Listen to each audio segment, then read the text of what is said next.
On this episode of That Was a Show? Again, they're building up the stakes of this like it's Apollo 13 or something. They know that that's a joke. I hope so. I actually don't hate that much. It's a lot of first drafts going on here. She is way out of his league. Like, why is she groveling at him? He's such a wiener. Oh. Cold open. We grew up during peak sitcom. Seinfeld, Friends, The Fresh Prince. But those shows were diamonds in the rough. This podcast is not about those diamonds. It's about the rough. Some sitcoms were briefly popular in their time. Some were canceled almost immediately. You probably won't recognize most of these, and you'll ask, that was a show?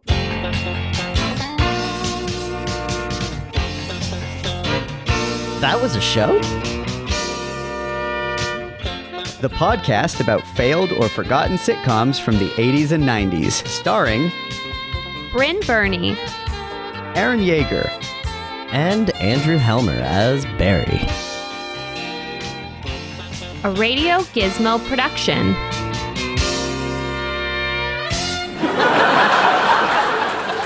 Let's start our official preamble. Yeah.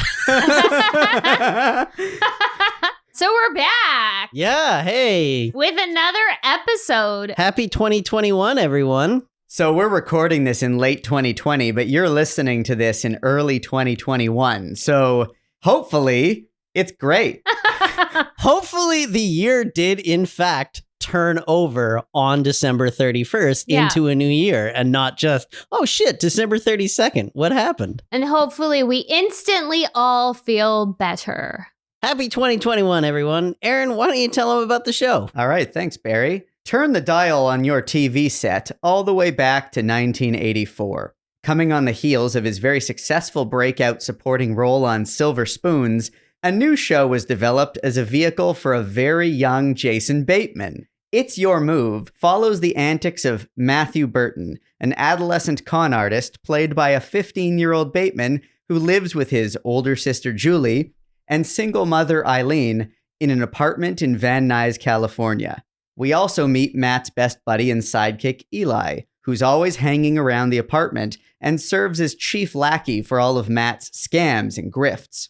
It's important, they live in an apartment because the real hook of the show is that the vacant unit across the hall has just been rented to a new tenant, a struggling writer named Norman Lamb, played by David Garrison. This is where we get into an interesting connection. It's Your Move lasted a mere 18 episodes, but soon after it was canceled, the co-creators Ron Levitt and Michael G. Moy went on to create a slightly more successful sitcom, Married with Children, and David Garrison went along with them to play another next-door neighbor, but this time to the Bundys, Steve Rhodes. But back to It's Your Move, Norman immediately begins dating Matt's mom, which distresses Matt because, with a very 80s mentality, he wants his mom to be with a more financially successful man who can take care of her. He sets about trying to keep them apart by screwing over Norman with increasingly devious schemes. The only problem, Norman is the one person who's onto Matt and sees right through him and gets back at him with manipulations of his own. Thus, a sparring match between them ensues. Boom. Boom, synopses. I like how you said moil. Why did you choose It's Your Move, Aaron? So I chose this because it's my submission for a show that might not suck. It seemed to have a lot of potential. Obviously, there's the young Jason Bateman factor. Mm-hmm. Also, a lot of credit has to go to a listener recommendation, which Barry originally flagged months ago. So I wasn't the original discoverer of this show, but in looking through our now quite vast archive of shows that we might want to at some point examine, this one seemed to stick out as something that might not suck. We decided to watch the pilot and a 2-part special episode from midway through the season that Wikipedia flagged as being especially notable. Apparently, when the second part was originally scheduled to air the following week, it was preempted by a speech by then-President Reagan and never aired again during prime time. Oh, man. So the second part of this 2-parter people were able to like find in some alternate time slot or something like that, but not in the correct time slot because it was preempted in the following week. They went on to what was scheduled to be the following episode. And at that point, the show was retooled. And we'll get into the problem. Mess. And we'll get into the problems with the retooling later. Yeah, we did watch one of the retooled episodes. So that's, I was about 10 minutes into it before I was like, oh shit, they dumped the grifting. Yeah, like it just starts going off the rails. And then you realize like, oh, they dumped the entire premise and everything about this is worse. Anyway. Yeah, and Jason Bateman spends a good chunk of that episode just sort of off camera doing stuff. Like he's just not there. Yeah. I feel like in his mind, he's already moved on. Like at that point, he's probably like, this is going to get canceled. I'm going to phone this in because they've completely destroyed the premise. There's no point for my character anymore. But probably at that point, like producers and agents and stuff thought he was awesome. So he was just like, whatever. Absolutely. My question in light of this and other things we've talked about so far is, should we do a spin-off podcast called Retooled? Oh, that's interesting. We've seen it so far. We've seen it with Davis Rules. It could definitely be a segment, like it's just out of nowhere, just retooled. Or is this right now, this episode of That Was a Show, the, what's it called when they backdoor a spin-off? Backdoor pilot. Backdoor pilot. This is a backdoor pilot of our spin-off of... Well, this isn't, but we should do a special episode that is a backdoor pilot to a retooling. You're not cutting any of this out, Aaron. Correct. They're really getting to see how the sausage is made this time. On that note, the three of us are going to sit back and relax and watch this episode 15, the post-retooling episode, episode 15, together. It was surreal to see Jason Bateman as a young teenager. Well, I've seen Teen Wolf 2, in which he's the lead. Yeah. But his voice had changed by that point. Yeah. So this is still pre-voice change Jason Bateman, right? So he really doesn't, he just really doesn't have the same voice, right? Like even if you go, like say if you watch like, what was Leo on? Growing Pains? Yes. He was on Growing Pains. If you watch Growing Pains and you see, or even Gilbert Grape, like his voice, I can still identify Leonardo DiCaprio inside of his voice. This is not Jason Bateman. Yeah, well, there's mannerisms, like we were pointing out when we were watching. Yeah, and a way that he would deliver a line. Yes. Yeah. His line delivery, his mannerisms. Yeah, it's not his voice, but there are facial expressions. Yeah. His timing is already developing. His physical posture. Sometimes there's a way that he'll stand or move, and I'm just like, oh, that has been unchanged for his entire life, obviously. Did you guys feel less old because that version of Jason Bateman wasn't part of our childhood? Because we were slightly too young to have watched that particular show? I'm not plugged into the trajectory of... I've never held Jason Bateman as a peer. Right. But I feel like there's a lot of people out there who remember him from his youth on television, and we're slightly too young to remember that. See, I had no knowledge of who he was until Arrested Development. Yeah. I knew he was a child star. I knew he was on things just because I'm a nerd and I know about it in general, but I had never seen any of that. Like I had never seen any of those shows. I think I had seen certainly Silver Spoons because they showed a lot of reruns of that on the local really? TV networks that I grew up watching. So I saw. I don't remember him on it at all. Yeah. I mostly saw the seasons that just have the main cast in what's in Carlton. Huh. I've definitely never. Alfonso Ribeiro. I remember him and he's on Ricky that show? Schroeder. Yeah, that was his first thing that he did. I've definitely never seen even 1 minute of Silver Spoons. Really? It's not great. So shall we talk a bit about what happens in this show? Yeah, I guess so. The opening sequence to this show is the absolute most 80s thing I've ever seen in my entire life. Oh, yeah. The photography, the music, especially after the pilot. The pilot has a slightly better credit sequence, the right? pilot has one that seems more like authentic and organic and more down to earth. And then after that, they have that checkerboard thing with like the Chiron zooms of the video clips coming out of the checkerboard squares. It's not even chess. No, it's checkers. They're playing moves against each other. Checkers is not typically the game you associate with cunning, like plotting against somebody. Yeah, cunning strategy. Yeah. Also, like they don't have enough squares, so it's offside. So you've got the landlord just showing up in like one square, and then there's no equal side square on the other end. And I was like, come on. Speaking of Jason Bateman, I did thoroughly enjoy watching him in this. And within the first 5 minutes, I could see the spark of talent. Like I could see how anyone watching this show would think, oh, we want to work with him. We want to put that kid in something. I also really enjoyed David Garrison as the neighbor in the same way that I enjoy him in Married with Children, which is that he's kind of, I don't know, what's the word for? Well, I just say he's a wiener. Yeah. That seems to just kind of cover it. But like he's a wiener who knows he's a wiener and just like wallows in it. I feel like he's such a loser, and I kind of love that about him. I feel like in this show, he leans into it, whereas in Married with Children, he's not aware that he's such a wiener. Like he has no self-awareness, but that's what that show is all about. So yeah, like I say the parts about this show that I ended up liking would always end up being the relationship between him and Jason Bateman. Yeah, that's something I definitely appreciated as well. I thought it was kind of a quirky, kind of a fun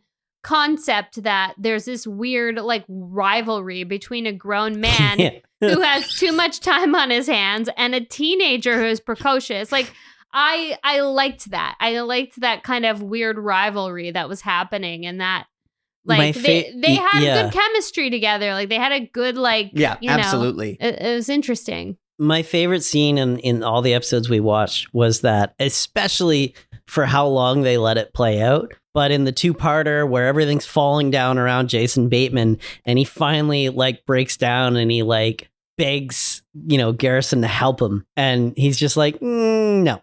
Yeah, and then they just I like that too. They lean back and they probably let that scene play out for a full 2 minutes. Yeah, it was of like Bateman trying different angles on him, and then him just being like, no. And the breakdown was just manipulation, right? He wasn't like legit. Yes. Yes.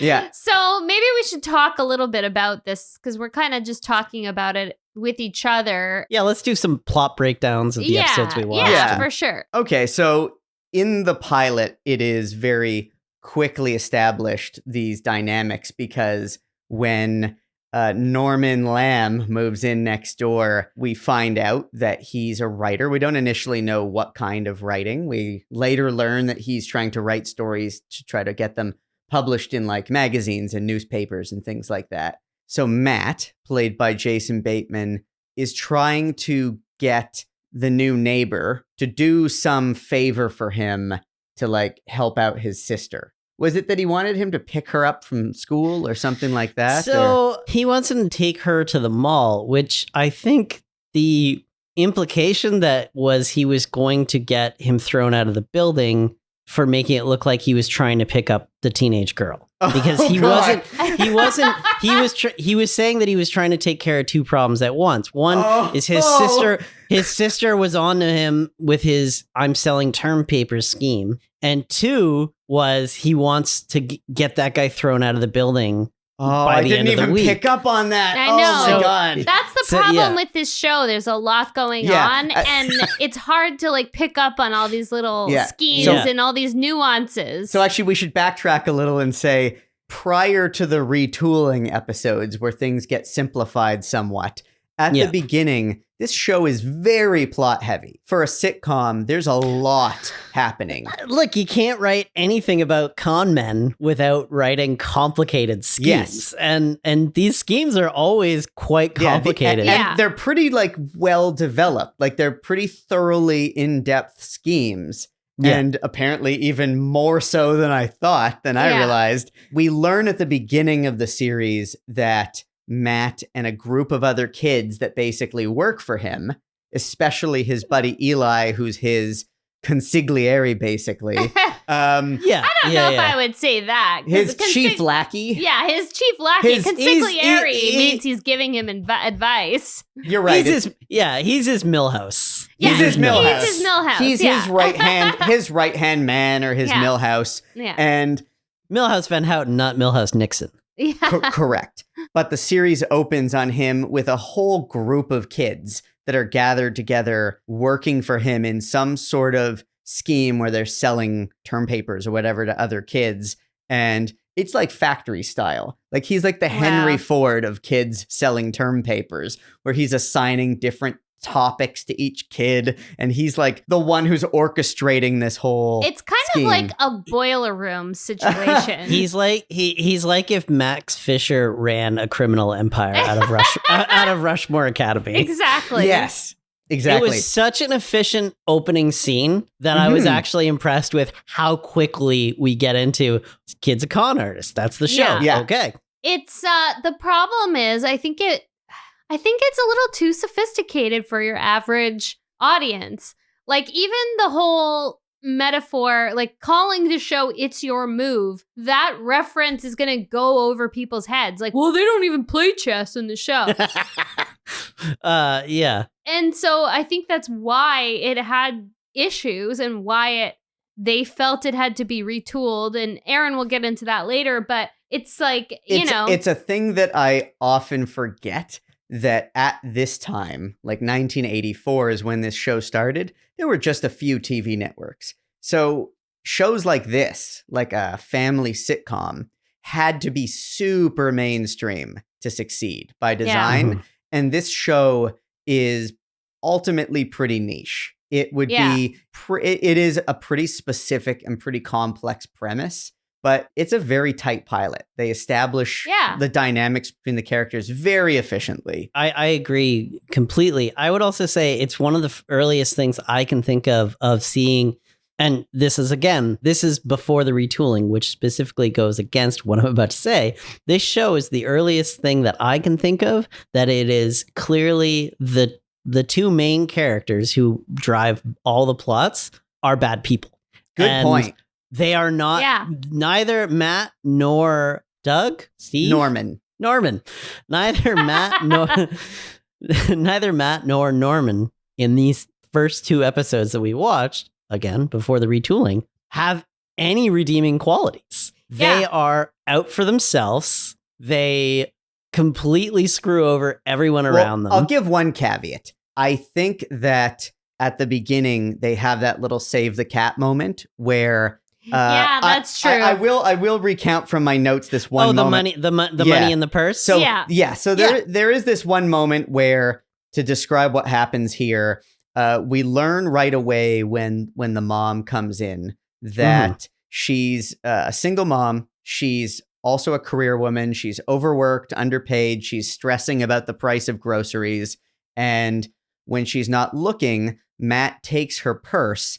And it's kind of a clever joke because we think that maybe he's going to take something from her purse, because we've just seen it established that he's like selling term papers to other kids and he's running cons and stuff. So when he takes her purse when she's not looking, we think he's going to like take money from her, which is kicking her while she's down because she's just been complaining about how expensive groceries are getting. But actually, he then takes a wad of cash out of his own pants pocket and slips it into her purse and puts it back on the table when she's not looking. So it's a really good moment, but I don't feel like it's redeeming because it's never acknowledged. Like there's never a part of him that seems like he's overly concerned. It's a great moment because it's a very show don't tell. It could have been redeeming if they followed it up further with other things like that. But ostensibly he's gaslighting her positively for once. But like she's like, oh, I found money in my purse. I just don't know where it came from. And he's like, and you're like, all right, man, like that's weird. That's a weird thing to do to your mom. It is. And it gets worse because part of the thing of him trying to keep his mom from dating Norman is that he wants her to end up with a guy who makes a lot of money and is going to take care of her. And the way he talks about this he is speaking as if you're listening to a much older and very old-fashioned guy. Yeah. Yeah, he has a very advanced. It's definitely something that can be taken a lot of different ways. Like, to me, it's, it's everything you were saying, Aaron, but it's also super condescending. Because it's like he doesn't trust that his mom can or should be fully supporting them and have her, poop in a pile. Like, That's what I took too. Yeah. He was trying to be like the little like savior there and be like, hey, here you go, mom. And it's like, it's weird. That's maybe a very cynical way to put it. And that's probably not the way people viewed it in 1984. But, looking at it now, it's kind of like, you don't think much of your mom at all, do you? Like, well, I agree, because he follows it up with trying to run her love life too. Yeah, so, exactly. Yeah. They're all just manipulating her at every turn. And I feel like that note of him putting the money in the purse is definitely an afterthought. Like, they definitely, the network or whomever was like, we need to just put something in there because we can't make them completely, seemingly without a redeeming quality. I think the point that I was trying to make is that it feels in the moment where you see that scene that they're playing it as a moment where it's supposed to win sympathy for him. But also, I think it comes across that in his mind, he thinks he's doing something to help and protect his mom. We learn over the course of the rest of the episode that actually he's trying to manipulate things and run her life to such an extreme extent that he doesn't have good intentions.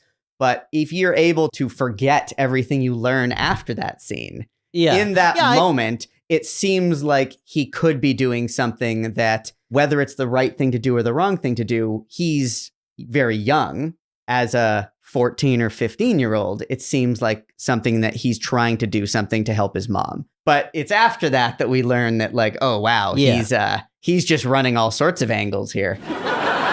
But it's the same thing with his relationship with his friend Eli. There are moments where it looks like he's going to great lengths to try to get other people to do things for Eli or to make sure that Eli is taken care of. Like, he seems to be acting like this almost like protective big brother figure to Eli. But at the same time, he uses Eli to be his sort of eyes and ears for all sorts of schemes and puts Eli to work doing all sorts of things where it's in it for him too. So I think they maybe wanted us to feel that he had some heart, but we're analyzing this and seeing the narcissism in his behavior. Like, my brain is like, yeah, he because Eli mentions he has some problems at home, and I was like, yeah, I bet you do. I bet Matt like zeroed in on that and is like, I'm gonna use this kid. I'm gonna use him. But I think it speaks to the fact that a show like this, where the characters are like anti-heroes. Anti-heroes. They weren't ready for that yet back then. Like, this is like ahead of its time. And, later on in the 90s and then in the, later decades, there were shows that had more anti-heroes and that were incredibly popular. But I think it was like the Reagan era. We're still swimming in it. Yeah. I feel like sick it of was, anti-heroes. Yeah, I'm kind of over it too. There's an anti-hero aspect to it, and there's also, like, right from the get-go, you can get this sense that this show exists in the same subtly dark, misanthropic comedy world of Married with Children. Yeah, it does, but I think I don't know. Like, I have so many theories as to why, like, something like Married with Children was successful, whereas this wasn't. But I think it's because it's just riding the line too much. It doesn't go all the way in, And he's a kid. And he's a kid, and it's like it's also just, and maybe this is a personal thing, like, it's not very funny. Like, it's complex and like the characters are interesting in that you're like, oh, I've never quite seen that before, but I wasn't exactly enjoying myself most of the time. Yeah, it feels a bit like a stage play or something that, might be fun to watch, but it's not like a funny ha-ha sitcom. Like, it's definitely first draft jokes a lot of the time. There was one element that I liked. I was happy it came up because we were in the second or third episode that we were watching and got to thinking, wow, Jason Bateman's character is really not a pleasant person to be around. Like he's such a one-track mind and stuff like that. And I was like he clearly can't have many friends. Yeah. And then he goes and he's at the school because he's organized their school dance and he doesn't. The school hates him. They're sick of his shit. And he doesn't have any friends. Like Eli is his friend. The other kids in the opening scene, we never see again because he pays them for his busy season. But other than that, he's a loser, right? Because a person like this in high school would not be, to one caveat, there would be one version of this character in high school that would be popular. This character is just a prototype for Zach Morris. Yeah. I definitely think that the 1980s was sort of like the golden era for shitty kind of narcissist white teenage boys. It just was. It was like the Alex, P. Keaton and those were like the shitty kind of arrogant teenage boys in the Junior Republicans Club. Yes. Yeah, And wasn't the Growing Pains, or am I just thinking about him in real life? But Kirk Cameron's character, wasn't he really terrible as well? Wasn't he really obnoxious and arrogant? Probably. I will have to disagree a bit though on the point of the humor in it. I did laugh in many points in not really the post retooling episode, but the pilot and in the two-parter. I laughed in some bits. I felt like the overall structure had problems. I enjoyed that chemistry between Matt and Norman, and also the dynamic between Matt and his buddy Eli. I felt like there was a good rhythm to their dialogue, and especially kind of sizing each other up and that sort of ongoing duel that they'd have. Yeah. I can imagine that would get old. It's maybe hard to picture that lasting a very long time, but I enjoyed it in the little taste of it that I got. And maybe that's partly just because I enjoy seeing young Jason Bateman, and it reminded me, there were parts of this that reminded me a lot of Married with Children. The female characters in this show, they don't even seem complete. They don't even seem developed. Yeah, they're definitely not. They're definitely less than one-dimensional. They're definitely, once again, 0.5 dimensional. They have the dimension of whatever plot device they're serving in that episode. Yeah. And the one dimension they have gets even worse after the retooling. Yeah, because it does. The mom at the beginning is at least positioned as this, good mother and trying to balance career and taking care of her kids, and just wants to be in a happy relationship with this guy. And she doesn't care that he doesn't make a lot of money. And that's all there is to it, but at least it's sympathetic. And then after the retooling, she's positioned as this character that's just desperate for the attention of her boyfriend and her kids. And when they're not around, she has nothing to do, no interests at all. And it's almost like a precursor to a Peggy Bundy, but without any of the wit and snarkiness and without putting other people in their place when they need to be. I will go as far as saying some of the elements, the scammy elements that exist in It's Your Move, show up in Married with Children later. Because she's Peg is a scammer. She's always scamming Al out of money and tricking him. Absolutely. And so is Bud. They're all just. They all have a bit of it. Yeah. They all have the next scam. You could almost say the Bundys as a family. Yeah. That's the thing that draws them together. That's the bond they share with each other, is that it's Bundy's first. Yeah. And they're willing to pull one over on anybody else. Right. And manipulate their neighbors and manipulate their coworkers and whatever.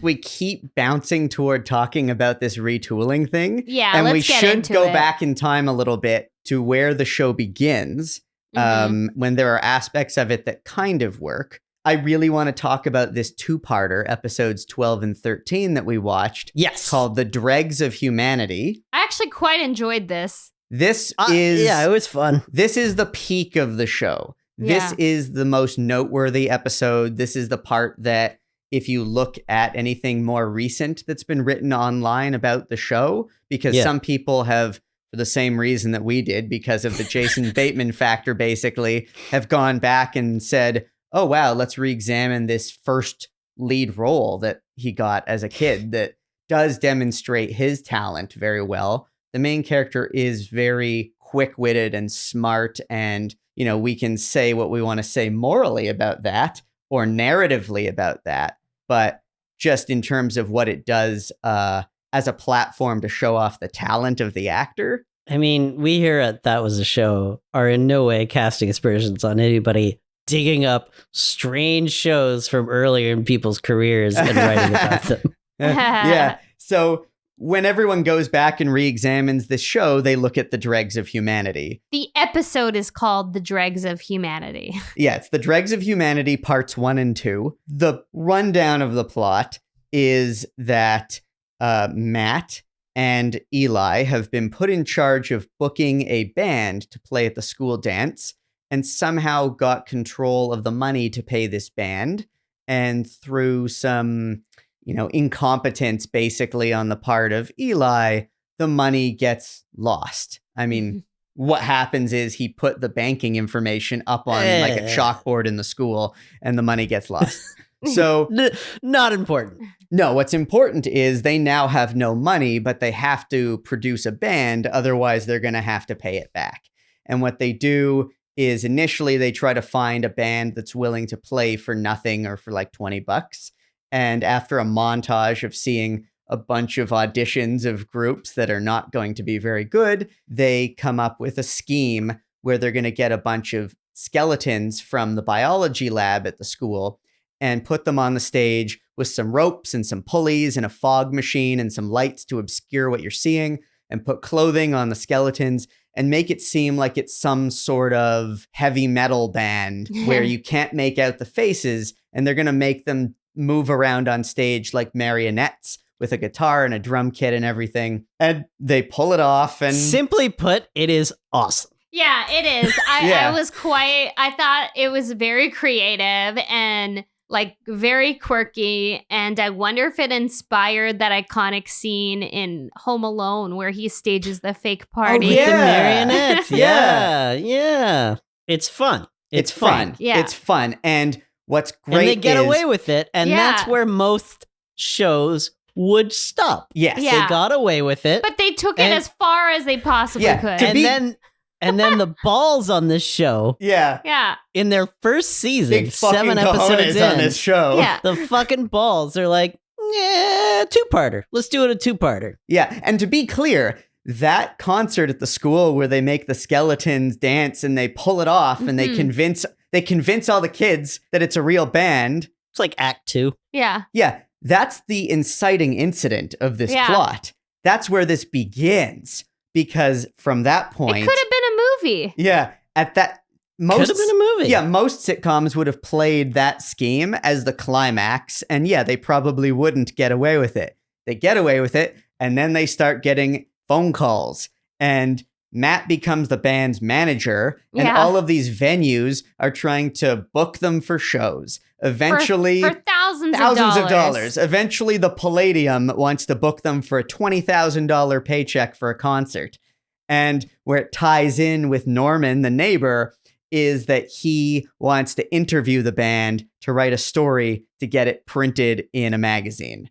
And they pull that off too, because if they don't find a way to make that interview with the band happen, he'll see right through the scheme and they'll be found out. So instead, they do the bit on stage again, where they make it... Yeah. They double down on the skeletons on stage. Okay, here's one thing that I questioned throughout this whole thing is, what was the backing track? Like, did they explain that? Like, no, not really. Because here's the thing, like... they did. They did. But I was hoping one of you guys paid attention. I didn't pay attention. I missed it because I was like, wait a second, though. Like, if this is a decent band that's playing on the track that is supposed to be this band, wouldn't these kids have heard of them before? I think the implication is that whatever band this is, it's an emerging talent that but where was the scene where that band was like, they used our recordings? Like, where was that scene? That would have been another layer of conflict. Okay, but here's the genius of it, though. A genius, stupidity, whatever you want to call it.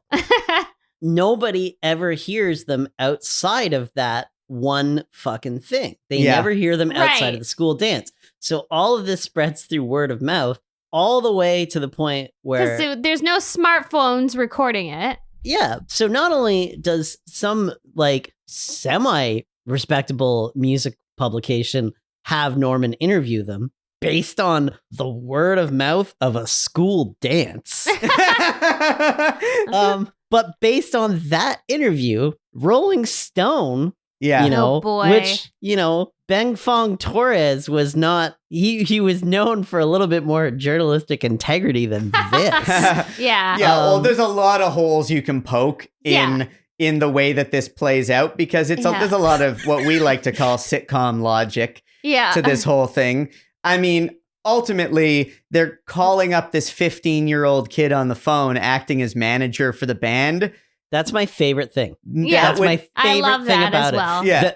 The amount of times they play the joke of nobody knows how to get in touch with this band, and they just go to the one 15-year-old kid who knows them.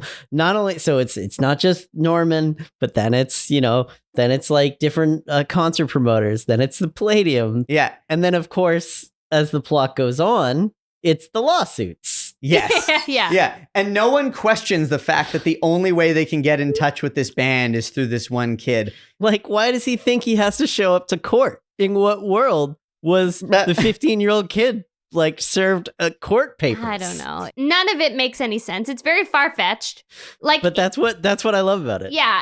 I love how stupid it was. It was stupid. They could have like run it through a couple more drafts and a couple more like logic passes, and then it would have been really great. They could have tightened it up, but but there is a certain charm to playing it, like what you would do in Back to the Future, where it's like, look, time travel's possible. It's with this car. Just live with it. Yeah. I feel like they get over their plot holes by being like barrel through them, create bigger ones. Yeah, so nobody even notices everything. Nobody even notices the last plot hole. Yeah, because a lawyer just showed up and they're being sued for like $28 million. They've moved on to the next scene before you can even think about the plot hole. They're very much distracting us from the logic and plot holes. Yeah. By the kind of funny and fast-paced plot. Yeah, because so much is happening. Yeah, and like the scene at the dance is great. And I really enjoyed the whole thing. And even like the jokes between Eli and, why am I blanking on Matt? Not Matt. Yeah, so the jokes between Eli and Matt are great. Yeah, backstage. Like it's very good, and it's really like fun, quirky, like solution. It's my favorite Eli. I love Eli knowing what's going on. And like, maybe being a little slower than Matt on the uptake, but Eli just being like, yeah, all right, let's fucking do it, man. Like, yeah. Eli is so ride or die for Matt that it becomes quite an amusing chemistry. Yeah. This is the trope that I wanted to flag here. This seems like a very typical storyline where one character becomes the de facto go-between or conduit between another character or some group that can't be seen for some reason. For one reason or another, no one can see them in real life, and the only way to get a message to them is through this conduit. Whether it's a made-up band or anything else. Like, I feel like a lot of shows and movies, especially of that era, play that gag. Where some kid becomes... what's the term? Where some kid becomes the puppet master for something. Yeah, this is a Zach Morris plan. This is a Ferris Bueller plan. Wasn't there Ferris something Bueller on Fresh Prince with when Jeffrey is the De La Ghetto or whatever? One character makes another character famous. Yes. It was a whole scheme with Will and Jeffrey, and then he has Jeffrey come into the school to play this fake poet. Yep. And it's like a shining moment for Jeffrey because he gets to be, an actor again. So I don't know what we call this trope, but where one character builds up either another person or a fake entity to become famous, and then acts as the gatekeeper to any form of access or communication to that person. Yeah. I mean, I have a trope for this too, which is for some reason, like, all of this could have been solved by the fact is there's no adults involved in this school dance somehow. Yeah. School dances in television and movies are 100% the responsibility of a child. Yeah. Like he's booking bands. Yeah. He's not clearing them. Like they're not like, oh, what kind of music do they play? I also really enjoyed the fact that there's a montage which shows just how many people in California are willing to show up at a 15-year-old's apartment with the possibility of getting a band gig. I know. It's wild. Not even far-fetched.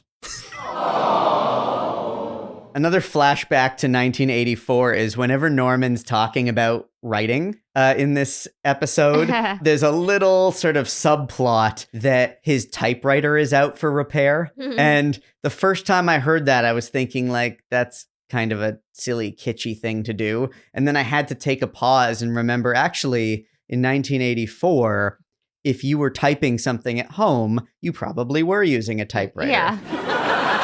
Where this episode eventually leads is that the success of this band, this mysterious band they've created, grows so far above and beyond their control that they become desperate to kill off the band because there are lawsuits. What is it? $2.8 million worth of lawsuits. 28 million. It's many lawsuits compiled.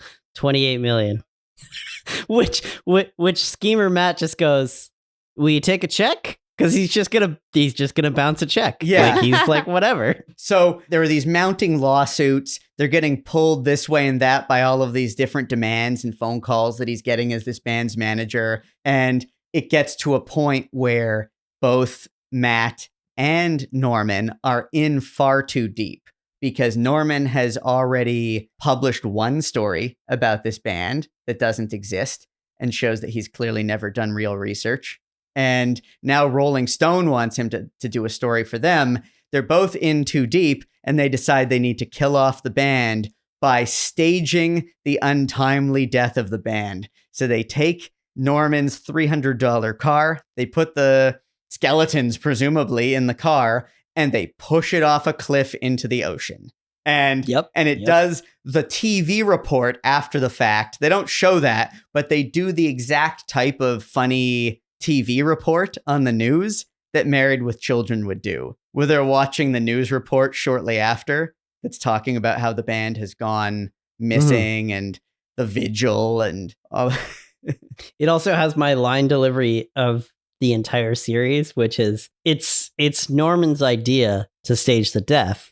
And, Matt immediately goes along with it. And he's like, so how do you think it should happen? And Norman's like, I don't know, like maybe a car crash. And Matt just like, seriously, he's just nodding in his head. And he's just like, that seems right. That seems right. and I don't know why, but like just Bateman's delivery of it just floored me. Yeah, it was really good. It was. Yeah. I got a good chuckle out of that. That was like very well done. That seems right. Seems right. Because he plays it so seriously. It's just such a bizarre thing. It's just such you're taken out of the reality for a moment. You think these guys are some sort of like, it's a higher stakes situation. It is a high stakes situation, but you forget about the absurdity of it. The fact that it's like a teenager and a grown man in over their heads over this ridiculous scheme. You think it's something like crime, some big caper, some big, like very high stakes, like lives are at stake kind of situation. I also like is that Matt gets caught by Norm finds out, and there's a whole elaborate thing about how he finds out. But instead of Norman panicking and being like, oh shit, we're in a lot of trouble, his first thing is to childishly like get one over on the child. Like he's like, I'm going, like he does the whole, he tricks him into thinking Don King's is in his apartment. And then he shows up, yeah. and then there's the classic Don King hair. Yeah. And he turns it around, it's a skeleton. And it's a skeleton. And he makes a great Psycho reference because it's exactly what I was thinking. Yeah. What's the thing he always says where when he knows that he's onto something, you're gonna laugh. Yeah. It's a good. They managed to get a lot of mileage out of that. You're gonna laugh. Yeah. I actually kind of enjoyed that, and I don't know if that could have lasted for years, but I liked when it popped back up. Mm-hmm. Yeah, I always enjoyed that. So their sparring that they would do with each other. I don't know. I enjoyed that, and I thought that 2-parter worked for me because they took the absurdity of it and the ridiculousness of these characters and the dark comedy, and as Robert McKee would say, they take it to the end of the line. They take it as far as this concept could possibly go. Absolutely. To the point of pushing a car off a cliff in a ball of fire into the ocean. I mean, they really go all the way. I think my favorite thing about the show, their dynamic and everything, is exemplified in this entire scheme, but also the whole show. At no point does the show ever have Norman teach Matt a lesson, or does Matt ever learn a lesson? Yeah, he gets away with it every time. It's great. And if Norm somehow gets involved in on the scheme, he is only there to kind of childishly get in on the scheme. He never ever teaches Matt a lesson ever, unless the lesson is, if you try to screw me over, I'll try to screw you over. Yeah. And kind of coming full circle to where we started talking about this, thinking about it now, a lot of the most memorable sitcoms that we love have characters who do things that are purely out of self-interest and things that do not necessarily have a moral core to them. And I can't think of an example of a show that positioned main characters behaving that way earlier than this. Yeah, I would say like one of the earlier examples I could think of would be like, on MASH, like Hawkeye occasionally could be a schemer, but he learned a lesson. He usually learned a lesson, or more had a dramatic moment at the end of the episode, there were schemes, but this was the first like out and out. Nobody was getting better. Nobody was becoming a better person, which segues nicely into the retool, I would say. Where after this 2-parter, there was some very definite retooled notes that happened. And Aaron, what happened after this 2-parter?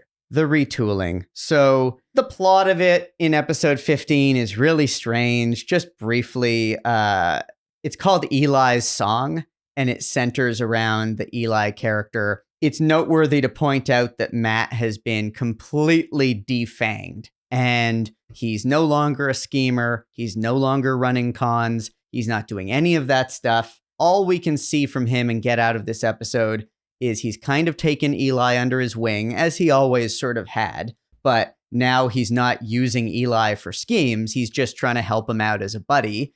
He's very supportive of Eli. He's very supportive. And morally, Matt is now like the moral core of the show. And legend has it, from what I read, it's possible that the network got a lot of complaints from parents who were saying that their kids were trying to act like junior con artists inspired by watching this show. And so they decided purposefully to strip him of that character trait. But they don't really give him anything else in return.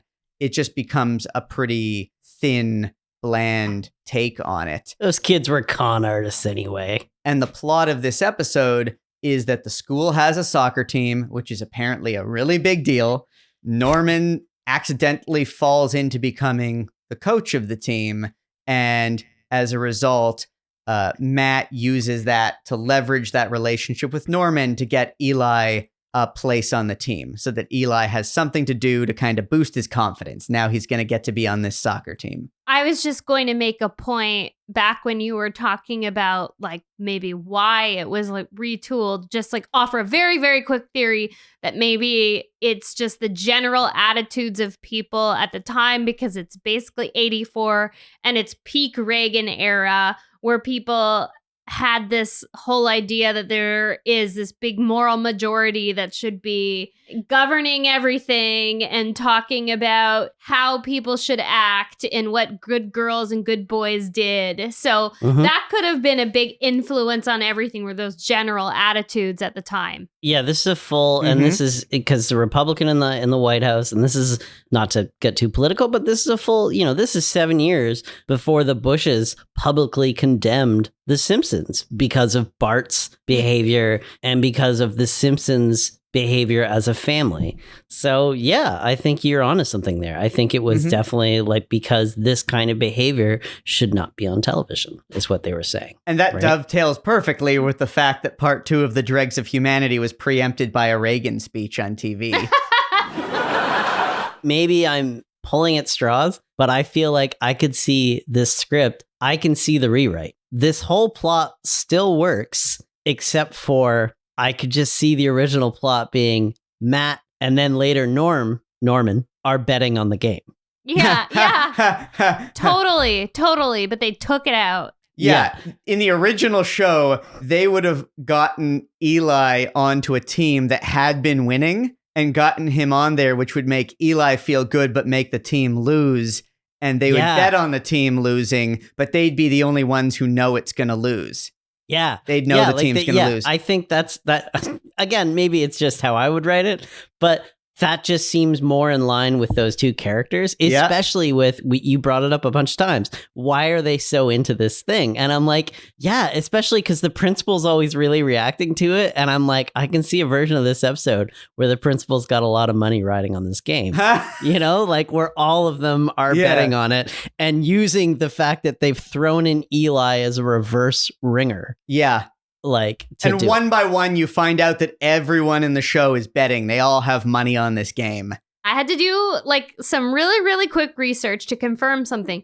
But I think this whole episode is kind of an homage to a very famous TV film called Brian's Song. I thought that's where it was. I thought that's what it was alluding to. I thought that's what it was alluding to as well. I'm not gonna run through the whole plot of Brian's Song, but there's a lot of parallels. It's about sports and it's about kind of a figure. There's terminal illness involved, so it's not quite the same, but just the overall through line of it, that this person overcomes odds.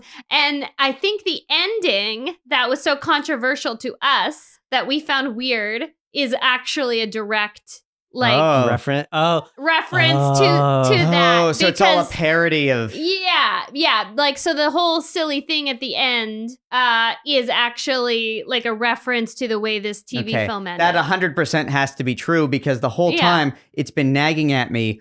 Why is it called Eli's Song? Yeah, I get why they're naming the episode after Eli. He's the focal point of this episode, but why song? See, I had picked up on the Brian Song reference, but did not have a lot of Brian's Song is the Schindler's List of TV movies. It is it's made in the 70s, and it is highly regarded as the a masterpiece of. So it's considered a great film. It's up there with that Travolta Bubble movie. Yeah. Where he lived, the Bubble Boy. Yeah. So just looking quickly at the Wikipedia, they say the story ends with a flashback of Piccolo, which is the main a couple of the characters. It's not even Brian. Running through the park while Hallis narrates that Piccolo died at age 26 and is remembered not for how he died, but for how he lived. And so it's this moral thing, just how they're kind of moralizing Eli's final moments there. Well, if I'd been watching it in that context of knowing that it was a deliberate I wish parody, I had done that research first. That would be interesting. Anyway. That's a great find, because knew the Brian's Song reference in the brain. Yeah. Didn't know what Brian's Song was about. Just knew the title, Brian's Song. Yeah. All the pieces fall into place. But did they have the plot that you theorized, and it was just a caper, and it was the same big con and the same kind of flavor as the previous episodes, but then some network exec was I don't like this. This is Don't you all now want to watch the version of the episode that I'm writing in my head? Totally. Yes. 1,000%. Yeah. And where they have to keep pretending to cheer him on and get him to play the game and stuff. But you know what? That's it's the way mean, but it's kind of fun. That's the way South Park would have done it. Taking a movie like that and then doing a version of it that is very dark comedy and very anti-hero. It sucks that they take out the one aspect of the show that was intriguing. They sanded off all the rough edges. Yeah, and the rough edges are the only parts I like. Yeah, that was the good bit. Supposedly, they did that in the name of wanting to project some sort of positive moral message. Yet, the problematic aspects of the show, the one-dimensional female characters, the rampant sexism, the almost non-stop fat jokes, all of that stuff got worse. That stuff those weren't even in the notes as concerns. Yeah. They doubled and tripled down on that content. So Brynn, why don't you walk us through 6 Degrees of Friends? With pleasure. So, It's Your Move is separated from the iconic 90s sitcom Friends by 2 degrees. Jason Bateman, who of course plays Matthew Burton, later went on to be in a series called Simon from 95 to 96, in which one of his co-stars was Andrea Bendewald, and Andrea Bendewald guest starred on Friends. What do you got for the spinoff? So the spinoff, basically everyone involved went on to do a lot of different things. First and foremost, Ron Leavitt and Michael Moy went on to create Married with Children together. They also took David Garrison along with them as he played Steve Rhodes on Married with Children for several seasons. Ron Leavitt also created Unhappily Ever After, which was very similar to Married with Children in a lot of ways. I love Unhappily Ever After. I don't know if I've seen that one. That was the one that I watched. I never watched Married with Children. I watched that one because it had a puppet in it. So. Also, Garrett Morris, who played Principal Dwight Ellis. He's done tons and tons of TV from the 90s. He did Martin. He did several appearances and reoccurring roles. And most recently, he's known for his role on Two Broke Girls. Cool. He was also one of the original cast members of Saturday Night Live. Yes, that's true. That's a great little bit of trivia. Very talented, very prolific guy. Finally, of course, we have Jason Bateman, who has had a very interesting career. He, as Aaron mentioned earlier, kind of rose to fame in his co-starring role on Silver Spoons. He was more of a secondary character, but he was very popular, and everybody in TV land was like, let's get this kid his own show. So, of course, he went on to have It's Your Move. He went on to be on several other series. He was on Valerie, which was a pretty long-running sitcom.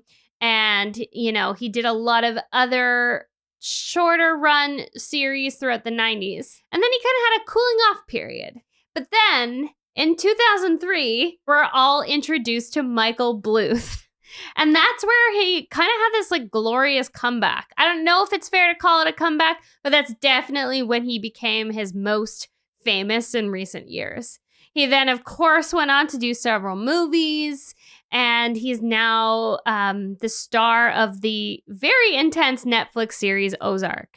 My final thought about this show is, if you're a fan of Jason Bateman, watch a couple episodes of this show. Yeah, You'll have to slog through some stuff that you don't like. But at the end of the day, getting to see Jason Bateman at age 15, being Jason Bateman, with all the mannerisms, facial expressions, everything about him, the talent is there. You can see that spark, and that's really cool to watch. On that note, Barry, I'm a network executive in the early 80s, and you're a TV producer. Pitch me. It's your move. All right. It's your move, Barry. Hey, Aaron, have you seen the kid from the Silver Spoons? Ricky Schroeder? No, that kid's an asshole. The other kid, the Jason Batemans. Oh, yeah, he's great. Yeah, he's great. Have I got a show for you? We take the Jason Batemans and we put him on the show, and we'll put him as like a young little rapscallion. He's going to be pulling schemes. He's going to be conning his friends, conning his neighbors, conning his mom. He's just a little con artist. It's great. We'll call it like something like, I don't know, like Jason Bateman, It's Your Move Con Artist Show. I like it. Sounds like fun. 10 weeks later. Hey, Aaron, we've got a problem. What's that? I was watching TV last night, and remember how I told you to get that Jason Bateman's kid on the TV? Yeah. Well, I was watching this show, and for some reason, we've got this lovable little bastard playing some form of skeezy con artist. I don't understand what's going on. He's got all these, he's pulling schemes and stuff. He should be a sweet little sweetheart. Haven't you heard what the president says? We should listen to the president. We should all be nice little boys and girls, love our moms, get this kid, sand him down.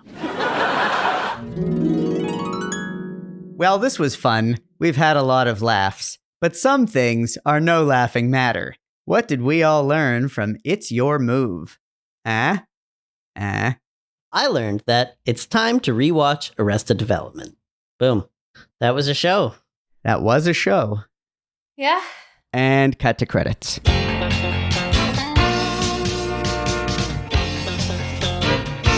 That Was a Show is created and hosted by Brynn Byrne, Andrew Barry Helmer, and myself, Aaron Yeger.